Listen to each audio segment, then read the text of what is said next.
L'épisode, il démarre dans quelques secondes, mais avant ça, je te rappelle, tu peux mettre 5 étoiles sur Spotify et Apple Podcast. Tu peux aussi mettre un commentaire sur Apple Podcast ou la section sondage sur Spotify. Et finalement, si tu veux me faire un retour sur Instagram, c'est dedicated_podcast. Je te remercie d'avance. Bonne écoute. Peace out. What's up, y'all? You're tuning in to the Dedicated Podcast.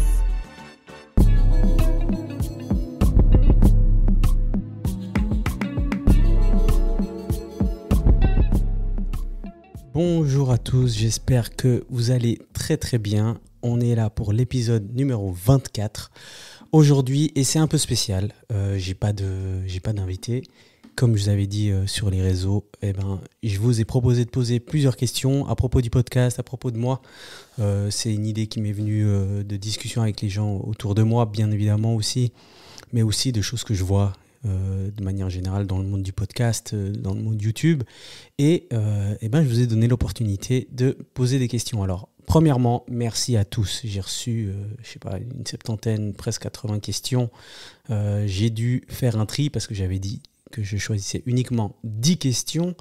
Et pour ça, j'ai fait un tri. Il y avait bien sûr quelques questions qui étaient similaires. Mais il y avait aussi des questions que j'ai dû simplement effacer parce que il y en avait trop et voilà, peut-être qu'elles ressortiront à un autre moment, peut-être que je referai ça dans le futur, mais en tout cas je voulais premièrement remercier toutes les personnes qui ont envoyé une question ou plusieurs et d'ailleurs je vais vous nommer maintenant là, comme ça il y a un shout out.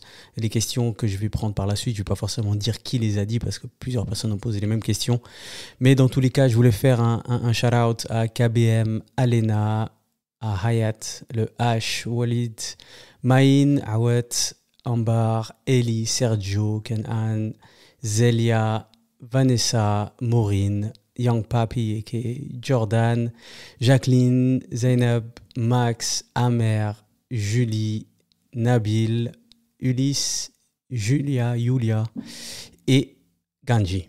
Alors, pour faire ce choix de questions, j'ai aussi utilisé une personne neutre, on va dire, évidemment, pour m'aider à choisir, parce que sinon, j'allais peut-être être biaisé par le choix des questions, vous le pensez bien. Donc voilà, merci à Julie de m'avoir aidé, Julie aka Yulia, qui m'a aidé à faire le choix neutre, pour qu'on puisse garder un bon rythme, des questions un peu sérieuses, des questions un peu plus tranquilles. Et voilà quoi, on va démarrer avec la première question. Alors, c'est qui fait la voix anglaise dans l'intro? Alors, je la play pour que vous compreniez. What's up, y'all? You're tuning in to the Dedicated Podcast. Alors, cette intro, je ne sais plus comment elle m'est venue, mais je savais qu'il fallait que je fasse une intro. Au-delà du son, je savais que j'avais besoin d'une voix qui annonçait le podcast, peut-être qui terminait le podcast. Et puis, j'ai une amie qui s'appelle Helen, qui habite aux États-Unis. Et puis, elle m'a dit, purée, c'est trop dommage, ton podcast, il est que en français, etc. Et puis je me suis dit, mais attends, peut-être qu'elle peut me faire un truc cool en anglais. Et je lui ai dit, franchement, t'as carte blanche, lâche-toi et dis différentes phrases où tu annonces le podcast. Et puis elle m'a fait une dizaine de propositions et puis c'est celle-là qui est ressortie. Donc voilà, moi je l'aime bien. Il y a beaucoup de bons commentaires à propos de cette intro. Je la rejoue pour ceux qui veulent l'entendre. What's up, y'all? You're tuning in to the Dedicated Podcast. Voilà, et peut-être qu'un jour, si je vais aux États-Unis avec tout mon matériel, peut-être que je prendrai le temps aussi d'enregistrer avec elle. Elle a sûrement plein de belles choses à nous raconter. Donc voilà pour la réponse. C'est une amie des États-Unis, Washington plus précisément, qui s'appelle Helen. Donc shout out Helen. La deuxième question, elle est venue plusieurs fois, c'est quel est ton processus pour préparer un épisode? Bon, il faut savoir que pour le processus, il inclut aussi le choix des invités, hein. Donc, pour choisir un invité, ce que je fais, c'est que je regarde ce qui m'inspire, je regarde l'actualité, je regarde les différentes personnes que je connais ou que je connais pas, qui ont fait des choses qui sont inspirantes. Mais c'est très... L'inspiration, ça dépend des gens et de ce qui nous plaît, mais c'est plus des personnes qui ont fait des choses et des choses qui m'ont touché ou qui ont touché pas mal de personnes ou alors qui ont eu des idées cool qu'ils ont su réaliser. C'est autour de ça. Puis ensuite, je vais pas vous le cacher, je regarde aussi comment la personne elle parle. Est-ce que pas forcément est-ce qu'elle s'exprime bien, etc., mais est-ce qu'elle a une facilité à expliquer ce qu'elle fait, expliquer son métier, expliquer ses réalisations. Et puis c'est comme ça que je choisis les personnes simplement. Et puis après, évidemment, je les contacte.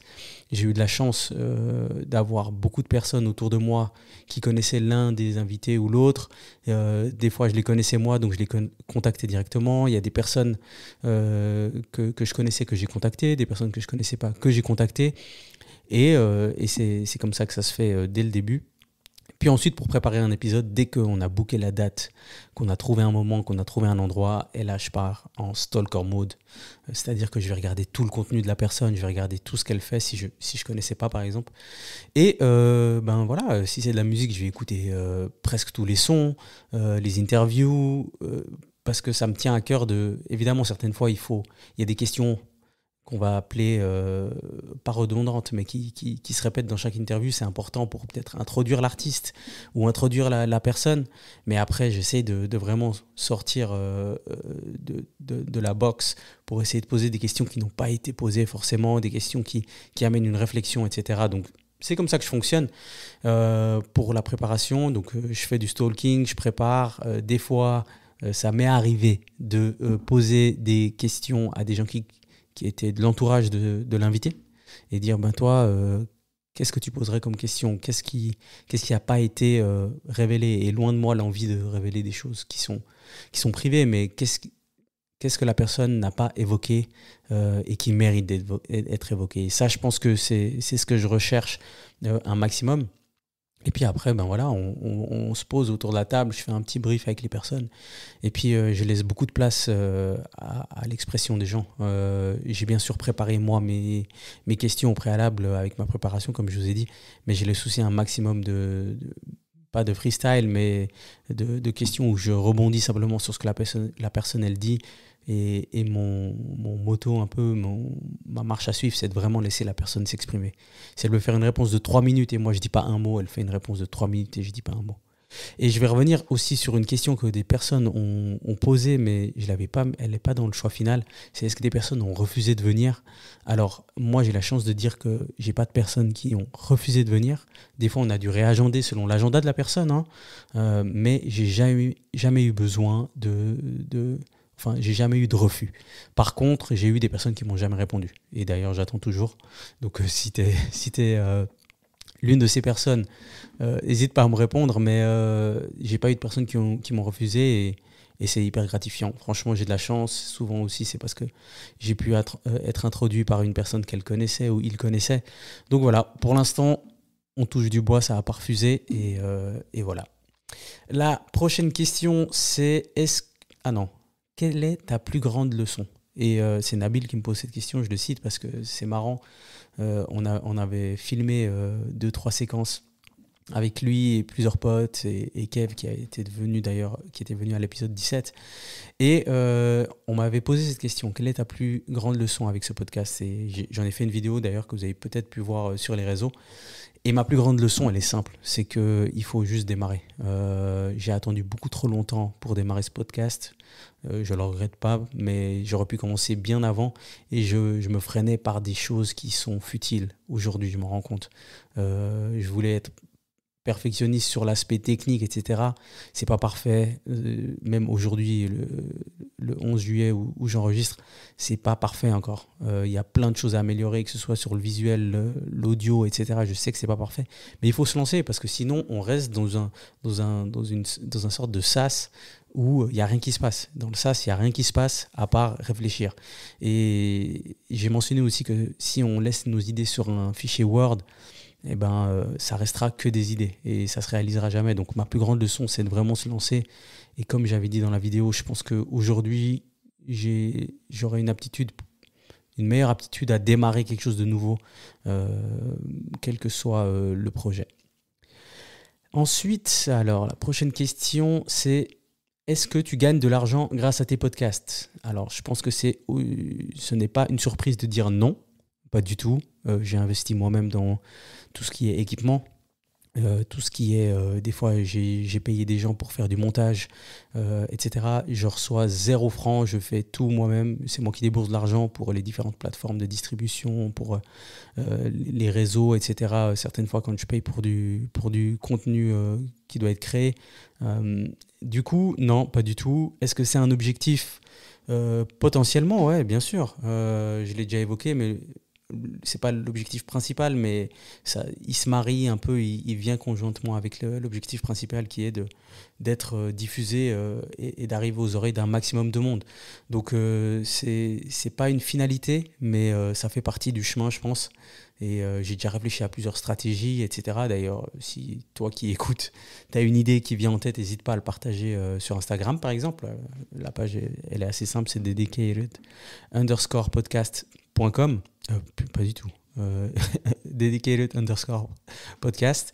Et moi, je suis prêt à échanger. Je suis prêt à échanger, mais j'aimerais que ce soit bien fait et que ce soit logique. C'est ça le principal. Je ne vais pas commencer à vendre et à promouvoir des draps de lit. Je ne vais pas commencer à promouvoir des choses qui ne sont pas liées au podcast. Donc voilà, on verra la suite, mais pour l'instant, pas d'argent avec le podcast, mais le futur, qui sait.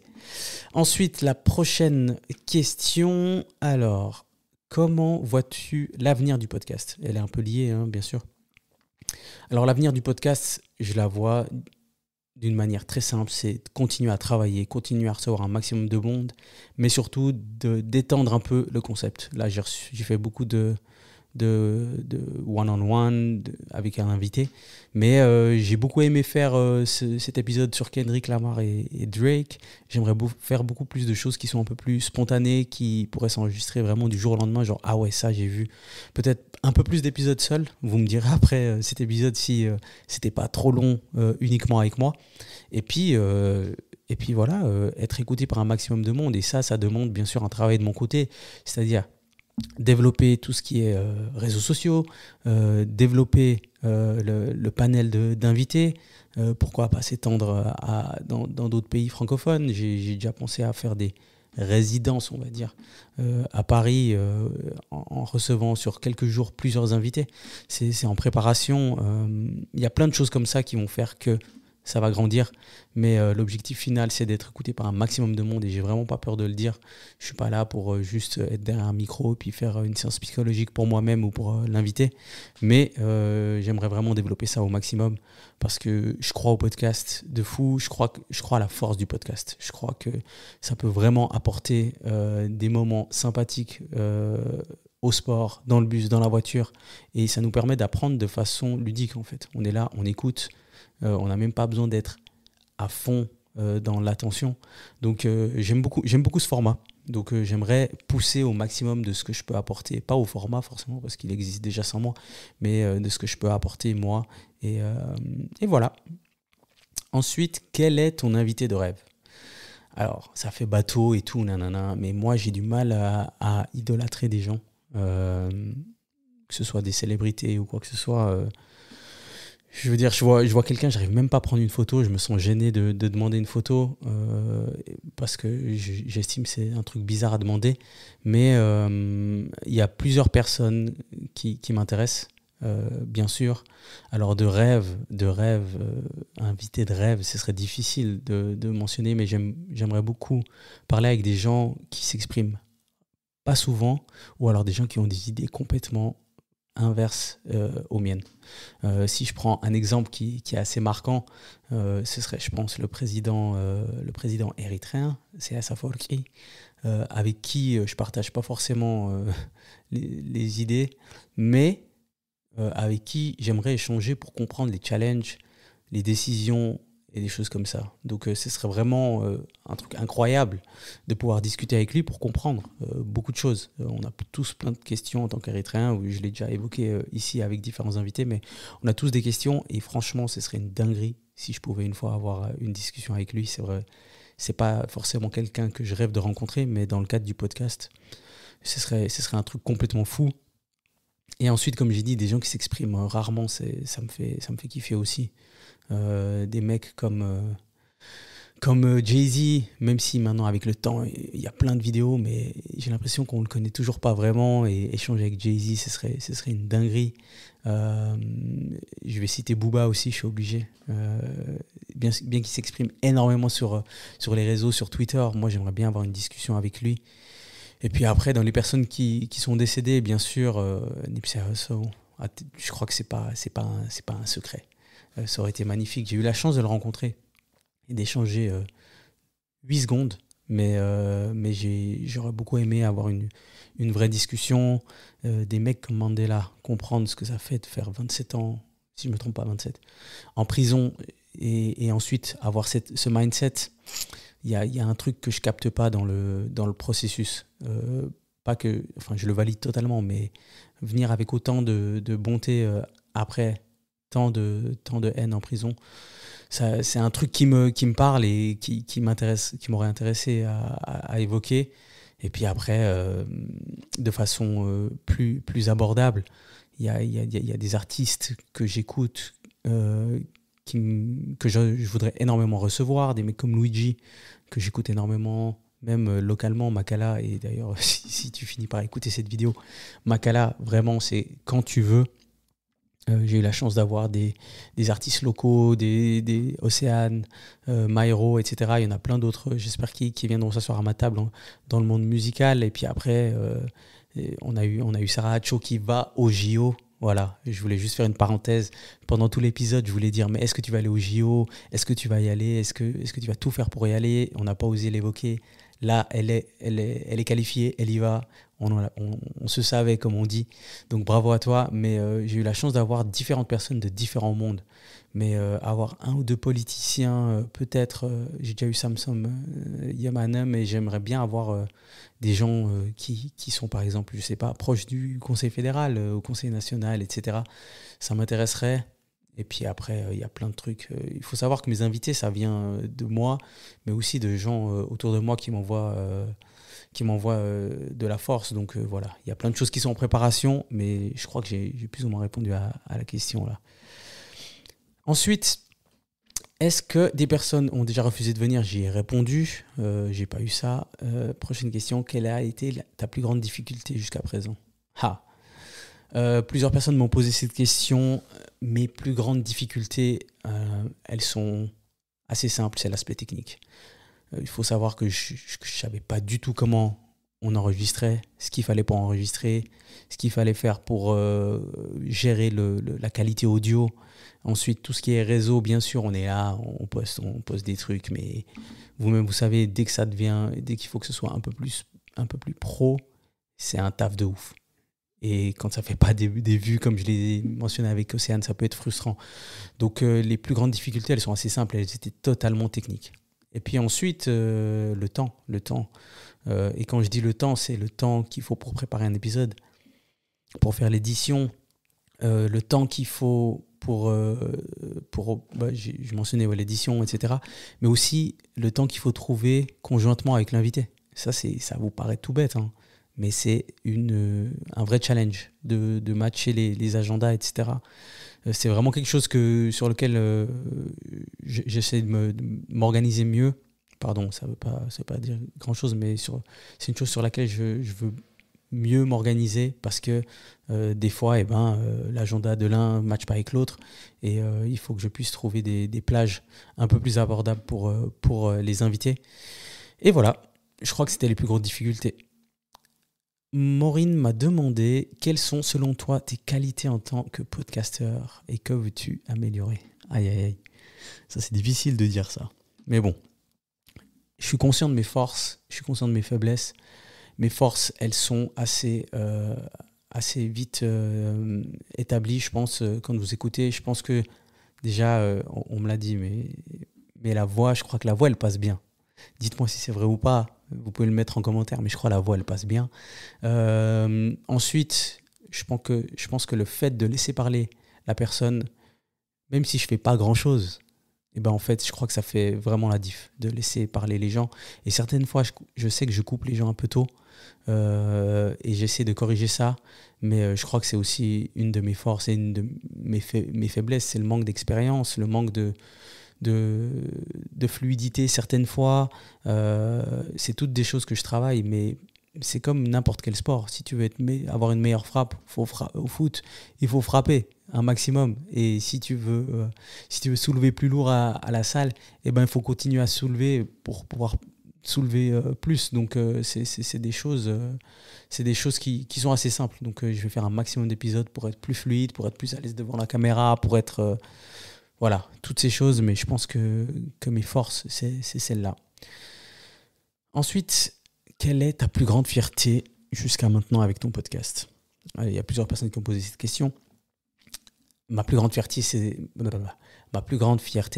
c'est simple, c'est le retour des gens. C'est les gens qui m'envoient des messages, qui me disent qu'ils ont découvert un artiste, qu'ils ont écouté sa musique, qu'ils ont découvert une personne qui maintenant la suivent. Toutes ces choses, c'est ma plus grande fierté. Parce qu'au final, c'est exactement ça. Je prépare tout l'aspect technique, j'invite une personne pour qu'elle exprime et qu'on puisse la mettre en avant, cette personne. Et puis après, les gens, ils montent dans le bateau. Donc ça, c'est ma plus grande fierté so far. Et puis, il y en a une autre. Alors, il faut savoir, et j'en ai presque pas parlé, mais bon, je vais vous le dire à vous ici. Cet été, je voulais, et je vais revenir à la question des refus du coup. Cet été, je voulais beaucoup faire des festivals, aller dans des festivals et puis interroger des artistes, mais pas forcément. Je trouve qu'il y a déjà beaucoup de monde qui est là pour les artistes durant un festival. Mais mon but, c'était peut-être même d'échanger avec les gens qui organisent le festival, qui mettent tout ça en place de A à Z, comprendre par quoi ils passent, les difficultés. Et je ne vais pas forcément donner le nom des festivals, mais j'ai envoyé une demande à 4-5 festivals et là, shout out Karim de m'avoir aiguillé, de m'avoir aidé. Et j'ai eu que des refus. Donc voilà, j'ai eu que des refus. Je sais que c'est aussi dû à la plateforme. La plateforme, elle n'a pas 12 000 abonnés, elle ne fait pas 50 000 vues. J'ai une vidéo à 100 000, shout out Kev, merci de m'avoir fait passer ce cap.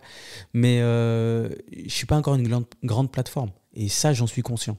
Et je sais que si j'étais à la place du festival, et ben, si je vois un mec débarquer avec moins de 1000 abonnés, pas des vues énormes, etc., et qui ne fait pas forcément parler dans le game, et ben, évidemment, je ne vais pas forcément lui dire vas-y, viens.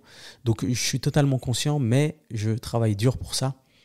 Et récemment, il y a une personne du Paléo Festival, qui a seulement envoyé un DM et qui m'a dit mais t'es pas chaud à venir faire ça au Paléo, de venir parler avec des gens au Paléo? Et puis j'étais là genre mais mec, je suis archi chaud. Et le Paléo, c'était un des seuls que j'avais pas contacté parce que je me disais laisse tomber, ils sont énormes, ils doivent avoir 12 000 personnes qui leur envoient le truc, je suis pas encore prêt.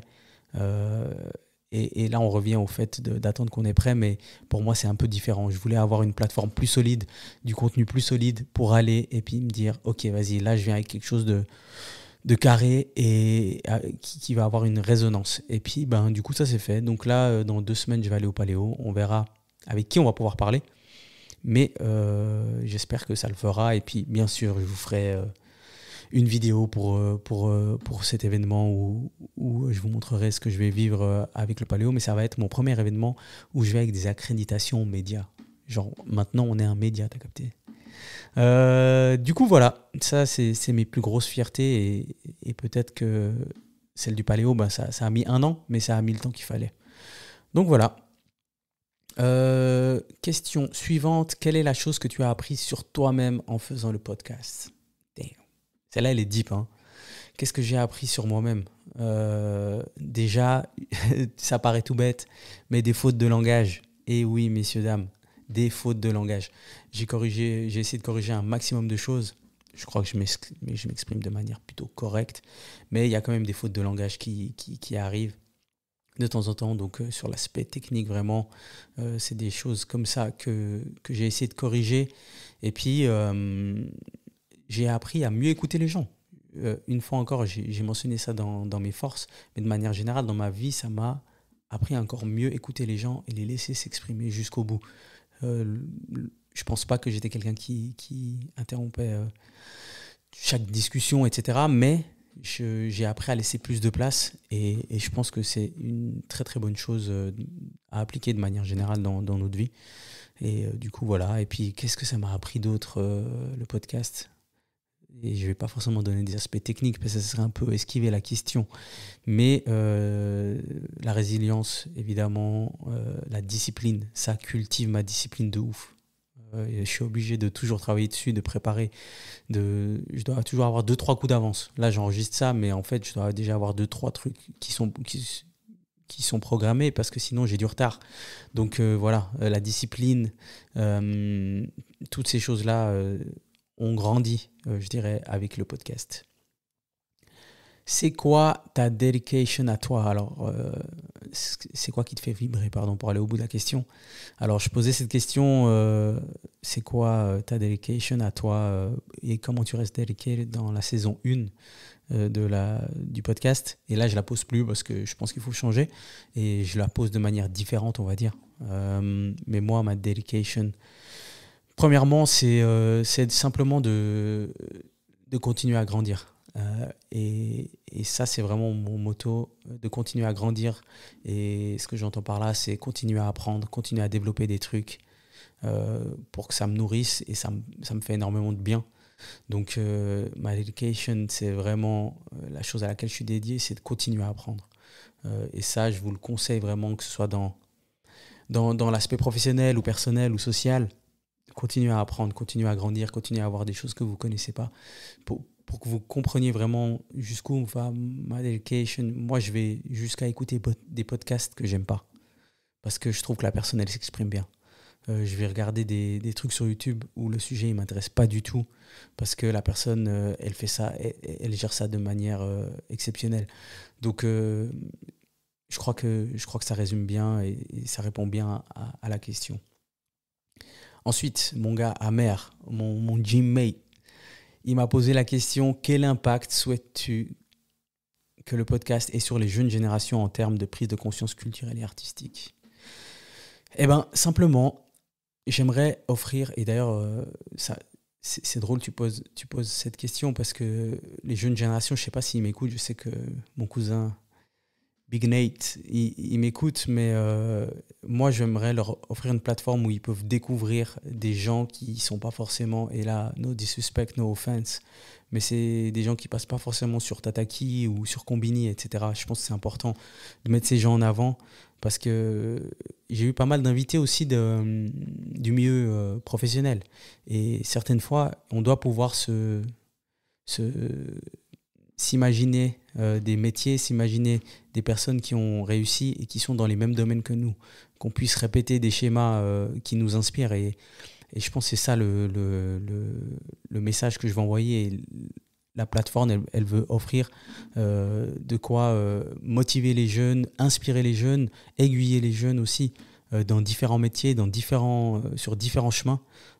Donc c'est un peu une sorte de livre qu'ils pourront consulter et qui pourront peut-être y tirer des idées, des inspirations, des motivations, parce que j'ai eu la chance d'avoir des gens de vraiment plein de milieux, et surtout on a traité tellement de sujets différents, et ça c'est vraiment une des fiertés aussi, je ne l'ai pas évoqué tout à l'heure, mais le nombre de sujets que j'ai traités sur les différentes communautés, les différents métiers, les différentes musiques, et ça vraiment, je pense que j'ai pas peur de dire que j'ai fait le taf à ce niveau-là, d'essayer de vraiment, j'ai fait le taf de varier le type d'invité. Et ça, je vais continuer à le faire.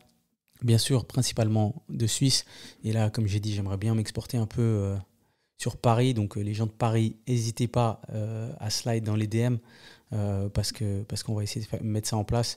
Mais voilà, c'est ça que j'aimerais leur mettre en place. Et le fait que des gens comme Myro, des artistes comme Océane soient venus, ça va peut-être permettre à des jeunes artistes romans de se représenter aussi à travers ça et se dire non mais attends, ils l'ont fait, ils ont fait comment, ok, ils ont fait ça, ah ils font ci, parce que notre génération, je dirais qu'on a un peu manqué de ça. C'est très bien Kita Taki pour que la jeunesse soit représentée sur les différents médias.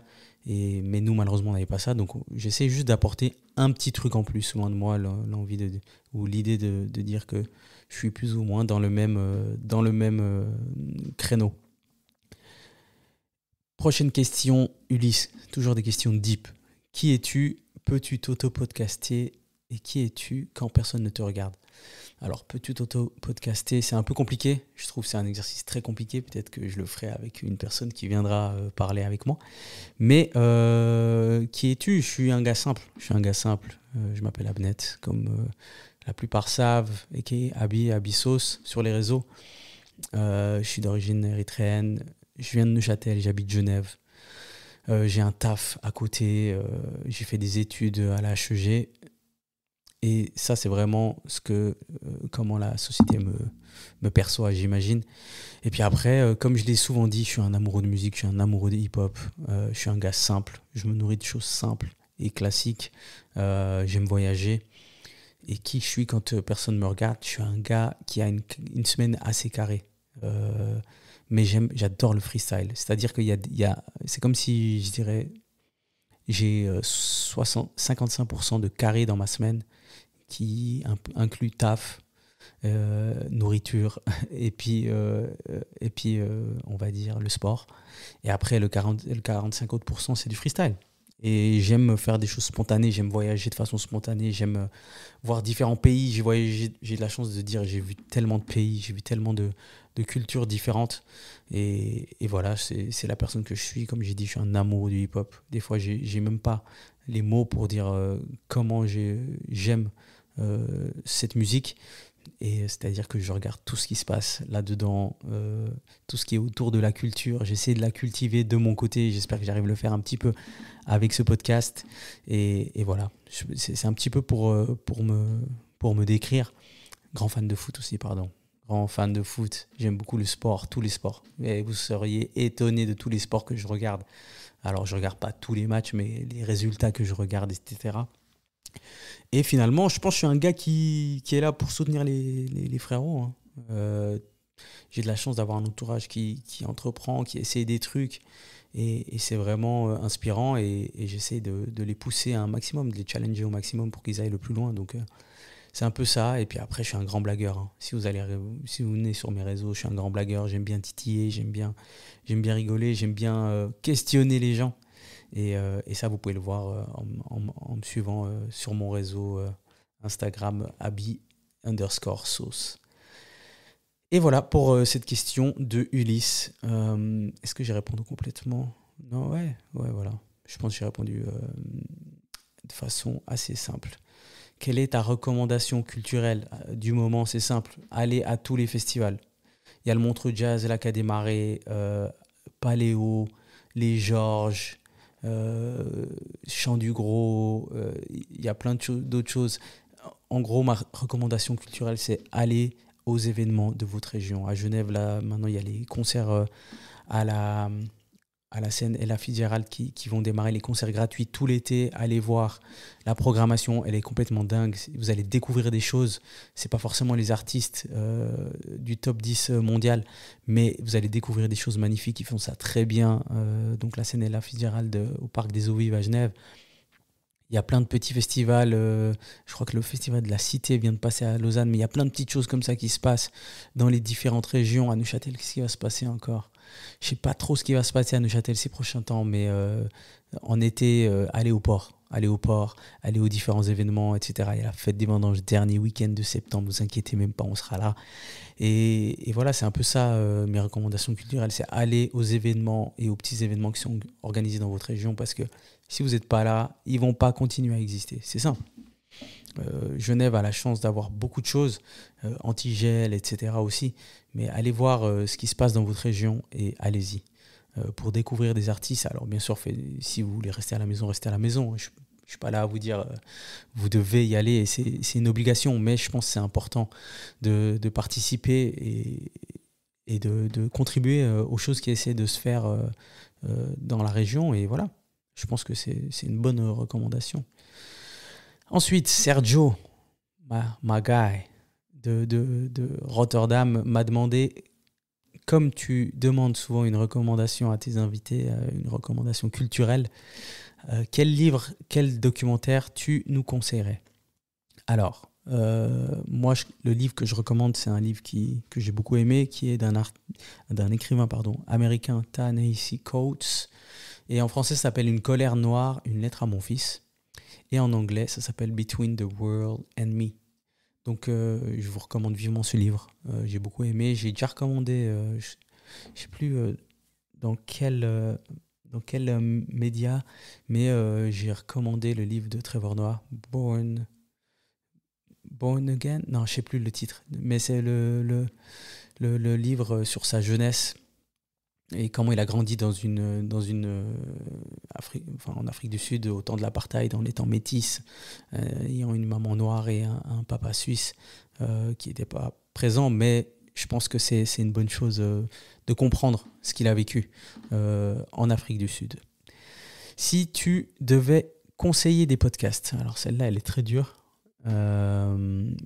j'écoute, comme j'ai dit, plein de choses que je n'aime pas forcément, mais si je dois envoyer des shout-outs là, je vais envoyer évidemment le K-Swiss Show #1, Kevin K-Swiss qui a son podcast depuis, le mec il abuse, il est trop actif, il est trop vif, il a 285 ou 286 épisodes, il est trop chaud, mais en fait si vous aimez le sport et vous souhaitez vous mettre dans le sport ou vous souhaitez être plus en forme, si vous écoutez son podcast, je vous le dis, de A à Z, vous aurez tout ce qu'il faut pour être au top de la forme.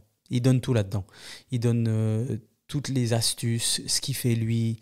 Il parle pas de bullshit. Ce dont il parle, il l'a fait. Donc foncez. Big up Attends, je vais réfléchir. Après, avant de donner des big up encore, je vais donner deux, trois autres podcast. J'ai beaucoup écouté Featuring de Driver, qui est un podcast autour du rap français, et Driver, il reçoit énormément d'invités et qui racontent leur histoire. C'est des longs podcasts, mais ils sont à fond sur les anecdotes, etc. de plein d'artistes. Franchement, tout le rap game est passé presque. Donc j'ai beaucoup aimé ça. J'écoute pas mal de choses en anglais, le Joe Budden podcast selon les sujets, Drinks Champs de moins en moins, mais c'est des choses que j'ai beaucoup écoutées, My Expert Opinion, j'écoute Trevor Noah avec What Now, et en français, qu'est-ce que j'écoute en français? Mais big up à tous les podcasts suisses, le Kick-Off podcast, le Format 3 dont Maureen et Julie qui ont posé une question. Pour cet épisode, qu'est-ce qu'il y a comme autre le Kiss podcast, dont j'ai écouté quelques épisodes aussi. Il y a plein de podcasts dans la région, donc big up à vous tous. Si je ne vous ai pas cité, je suis désolé, j'ai oublié. Je vais sûrement refaire un épisode où j'invite d'autres podcasts, donc si jamais, une fois encore, slide in a DM, pour qu'on puisse en parler et échanger. Et moi, je vous cache pas, ça m'intéresserait une fois d'aller à un podcast pour voir comment je m'exprimerais et comment je serais challengé de l'autre côté de la table. Et ça va se faire un jour. Et oui, attends. Je voulais aussi dédicacer Nifa de... Alors, elle a fait plein de choses, mais on peut la retrouver régulièrement avec Camino, et elle s'appelle Tago Nifa, et elle parle aussi, elle échange assez longuement avec des gens du hip-hop français, et franchement, elle fait ça tellement bien, c'est magnifique. Donc, big up Nifa, à toi aussi. Et voilà, je pense que ça a répondu à la question. Il y a une question de Van qui dit Kendrick ou Drake. Alors déjà, j'ai déjà répondu plusieurs fois à cette question, j'ai pas besoin de le faire, mais tu invites qui sur le podcast? C'est assez simple. Ma réponse là va suivre ce que j'ai donné avant. C'est Kendrick tous les jours. La personne avec qui j'ai envie d'avoir une discussion, c'est Kendrick. Alors Drake, ça m'intéresserait de voir comment il a vécu tout cet épisode, mais la personne avec qui j'ai envie d'échanger, et la personne avec qui j'ai envie de comprendre comment il fonctionne dans ce monde qui est le hip-hop, ce serait totalement Kendrick. J'ai envie de comprendre tous les subliminaux de ses musiques, de ses paroles, comment il écrit, qu'est-ce qui l'inspire, tout. Je veux tout savoir. Je pense que je l'avais exprimé de façon assez longue durant l'épisode avec Moussa, que je suis Team Kendrick à fond. Maintenant, Drake, je le prends tous les jours aussi autour de la table pour discuter. Mais Drake, j'irai plutôt en soirée avec. Voilà. Je pense que Kendrick, je l'invite pour discuter, et Drake, on va plutôt en soirée ensemble. Voilà, je crois que j'ai répondu à toutes les questions, les 10 questions. J'espère que c'était pas trop long, j'espère que c'était assez dynamique. Là, j'ai la caméra en plus en face, là, vous savez pas, je pense que je n'ai pas assez regardé, etc. Mais je pense que j'ai répondu à un maximum de questions. Je vais essayer d'en prendre une ou deux encore que j'ai pas mentionnées, mais celle de, par exemple, de Julie. Comment résumerais-tu cette expérience en un mot? Elle est dure, c'est là, un mot, hein. Si je réfléchis un peu, je dirais entertaining, divertissant. Je crois que c'est le mot. Parce que dans le divertissement, il y a aussi du challenge. C'est-à-dire que pour que ce soit divertissant, il faut que ce soit drôle. Donc, il faut avoir un certain niveau. Donc, je dirais divertissant, entertaining. C'est mieux en anglais. Ensuite, il y avait une autre question que j'avais beaucoup aimée. Ah, Van. Elle avait posé une question. Est-ce que tes parents, ils sont au courant de tout ça, là, etc. C'est déclaré, vous inquiétez pas, ils sont au courant. C'est pour ça que je mets ça sur YouTube carrément. Je sais que le daron, là, il écoute ça en scred. Il transmet ça carrément autour de lui aussi. Donc, je sais qui regarde. J'ai vu une question un peu bateau, là. Le thé froid pêche ou citron, là. Déjà, je sais pas si dans le podcast, j'avais déjà critiqué, mais il y avait un média qui avait fait thé froid pêche ou citron, et j'avais trouvé que c'était de très mauvais goût. Comme il posait ça, il posait cette question aux artistes, je trouvais que c'était pas forcément une bonne chose de le faire. On s'en fout un peu, surtout quand c'est un artiste qui vient. Mais s'il faut répondre à la fameuse question thé froid, pêche ou citron, ce sera pêche tous les jours, toute ma vie. C'est simple, thé froid, pêche, de la Migros, il y a pas de débat. Et si vous n'êtes pas content, c'est la même chose. Alors, voilà, on a répondu à toutes les questions. Je vais clôturer. Alors, encore une fois, merci infiniment pour toutes les questions. J'ai eu un énorme plaisir à les trier. C'était long, mais c'était plaisant. Merci à toi, Julie, d'avoir été la personne neutre pour faire le tri aussi. Merci à toutes les personnes qui m'envoient de la sephore tous les jours. Merci à toutes les personnes qui écoutent les épisodes, qui partagent, qui transmettent, qui m'envoient des retours, etc. N'hésitez pas à continuer à fond. Ça me donne énormément de sephore. Et je crois qu'on va se voir au prochain épisode qui sera sûrement en paléo. Voilà. Merci la team. Je vous kiffe. Vous me donnez énormément de force. On s'attrape bientôt. Peace out. Dedicated Podcast.